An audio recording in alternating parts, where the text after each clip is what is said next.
is a family of 4 living in the suburban part of Tokyo. At the beginning of our story, we see them in their small apartment. The father, Yoshiyuki Suzuki, is enjoying watching the television, while his son, Kenji, and daughter, Yui, are on their phones. We see that the family is wholly dependent on technology to keep themselves entertained, and hardly ever spend time with each other. So basically, they're no different than any other family in the world at this point. The following morning, Yoshiyuki wakes up late and sees that his alarm clock isn't working. He rushes outside and asks his wife Mitsui what time it is, only to find out none of the clocks work. Mitsui also tells him everything that runs on electricity has stopped working because of a power outage. Yui wakes up and freaks out to see the AC and the TV aren't working either. Yoshiyuki tries to call the electricity company, but even the phone is down. The father and the children quickly get dressed and head outside for work and school. They see a crowd at the elevator waiting for it to arrive, but soon find out that the power outage has halted the elevator as well. Everyone from the floor walks down the stairs, confused at the strange and sudden outage. Yoshiyuki is already late, so he rushes to the train station but comes across a crowd again. It turns out that the outage has halted the trains, so they won't be able to travel through that until further notice. People try taking a bus as an alternative, but all electrically and fuel-powered systems are down. At the same time, we see Kenji going to school on his bicycle. The usually bustling city has no running vehicles. A confused Kenji cycles further to see everyone walking to work. 2 grown-ups even eye his bicycle, jealous of the kid. When Yoshiyuki finally reaches his office, it turns out the automated front doors are shut. It is even weirder that none of their watches are working, so they do not know what time it is. After contemplating for a while, 2 of his colleagues break the glass door and go inside to work. But disappointment soon washes over them when they realize the computers in the office have run out of power as well. Yeah, they probably knew that. They just wanted to break some glass. Meanwhile, Mitsui meets her friends outside the apartment and discusses the power outage. Her friends rush to the store to get some candles for the night. Mitsui is confused because she believes the power will be back by night, but follows her friends anyway. At the grocery store, people stock up on food, water, and supplies. Mitsui does the same and waits in a long line to pay for the stuff. Since the machines are not working, the cashier announces they will only take cash. This way, some people get off the line to bring money out from the ATM, only to see that the ATM doesn't work either. At Yoshiyuki's office, people realize that this isn't a normal power outage, but they're still not sure what exactly is wrong. Their boss dismisses them for the day, since they cannot work without their computers. While returning home, Yoshiyuki goes to a bicycle shop. The prices of bicycles are high because of the outage, but Yoshiyuki buys one nonetheless. Oh, it's just like toilet paper during COVID. At night, the Suzuki family lights candles around the house and eats their dinner in peace. Kenji goes to the washroom, only to find that the toilet doesn't flush. At the same time, the taps stop working too. Yui is confused because the electricity outage shouldn't cause taps to malfunction. After dinner, the children go back to their room like usual, but they soon get bored without their phones and the internet. The whole family then gathers at the balcony and gazes at the sky. The dark city enhances the light coming from the stars. The family enjoys quality time together for the first time in ages, probably for the first time since the 80s. It is now the 3rd day after the power outage. The family's apartment is in bad shape. Dirty plates pile up in the sink because of water scarcity, and dirty laundry hangs around the apartment. Without electricity, the lifestyle of the people has changed drastically in just 3 days. At Yoshiyuki's office that day, his senior asks everyone to stop coming to work till the power comes back. Yoshiyuki retaliates, saying if they don't work, they won't earn money, but his senior asks him to take care of his family instead. He claims that living in a city like Tokyo will be extremely difficult during such conditions, because they will soon run out of food and water. Outside the office, Yoshiyuki sees his senior, with his family, leaving for the countryside. Yoshiyuki contemplates doing the same, but still has hope that everything will go back to normal. Later, we see Mitsui go to a nearby water tank to get water, but she, along with the crowd, is sent back because even the tank runs out of drinking water. Meanwhile, Yoshiyuki goes to the bank to withdraw some money, but returns after being shoved around by the crowd. It is now the 7th day of the power outage. All grocery stores have been wiped out of food and supplies, offices and schools have closed, and the power outage has caused all factories to shut down. More and more people are moving to the countryside, and the Suzuki family decides to do the same. The following day, they pack up their bags and leave early in the morning on their bicycles. The children ride their own, while Yoshiyuki keeps Mitsui on the back of his bicycle. They have to buy drinking water midway, but all the shops overprice it. Mitsui bargains and manages to get some at a relatively low price. They stop at a place to rest and eat for the day, and immediately set off after finishing. Finally, they reach the airport, from where they plan to take the flight to Mitsui's village, Kagoshima, where her father lives. They were told that flights were still working, but disappointment washes over them when they see a crowd outside the airport complaining to the officials. It turns out that the flights have been recently cancelled and won't restart until the power comes back.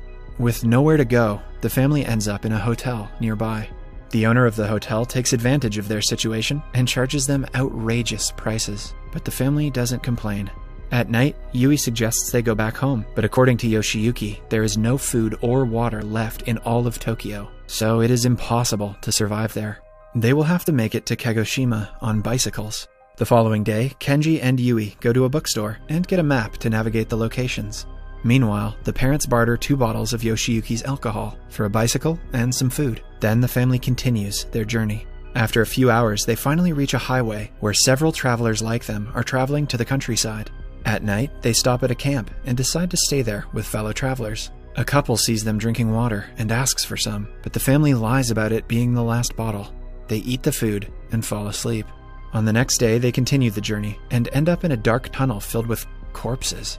They are helped by old ladies to cross it. It is now 16 days since the power outage. The family is by a river when their last bottle of water runs out. With no other way, Yoshiyuki drinks the water from the river directly. After they leave the riverside, a massive storm hits, making the family abandon their bicycles and belongings to take shelter in a nearby area. After the storm, they go back to their bikes to find that one of their tires has been destroyed. Moreover, all their clothes and food supplies are ruined as well. Soon, they reach a nearby town, and the kids go searching for food and water, leaving Yoshiyuki and Mitsui behind to rest. They are excited to find a grocery store, but see everything from the food section is gone. Kenji searches for a bicycle tire, but these are sold out as well. He then finds battery water, which is just distilled water and can be used to drink. Yui gets cat food and brings them back to her parents. She tries the cat food for the first time and finds it disgusting, but the family has to compromise to survive. Kenji fixes the tire using his phone's cover, and they continue their journey again.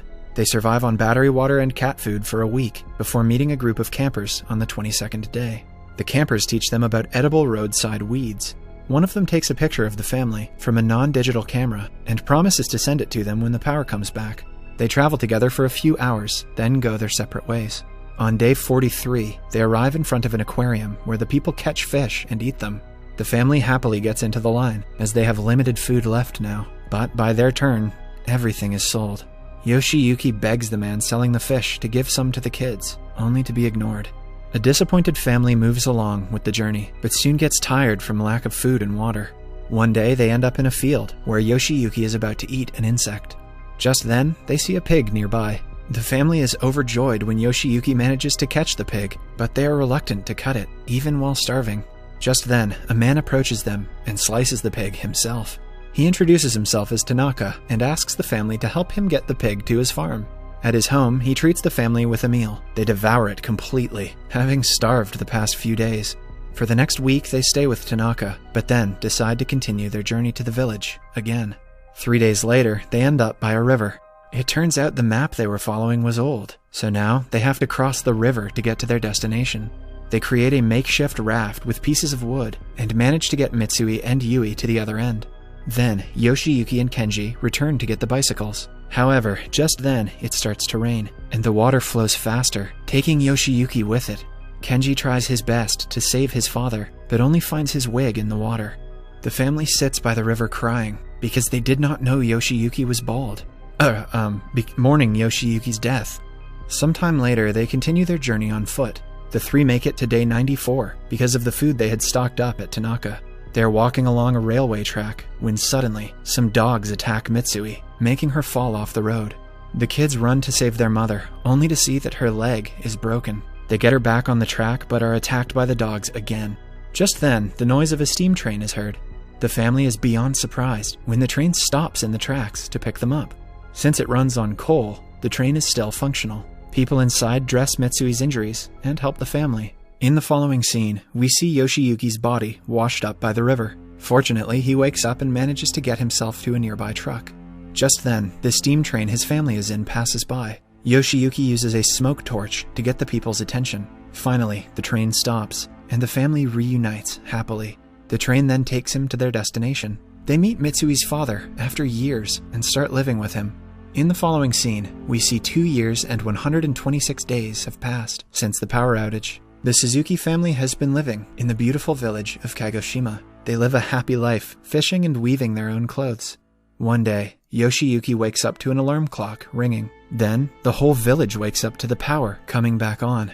Light bulbs start to work and phones start ringing. Everyone is beyond surprised, but no one knows for sure what brought the power back. A few weeks later, the family is back to their old life in Tokyo. That didn't take long. I guess the internet is better than Grandpa. The news says that the 2.5-year-long outage was because of a solar flare from the sun. Some believe it was a terrorist organization's doing, but the reason is still not confirmed. The movie ends as the family receives a picture that a stranger had taken of them while they were traveling. The power outage taught people to appreciate small things in life that they took for granted. Like the Suzuki family, who didn't care about each other, was brought closer than ever because of the hardship they had to face. A world without technology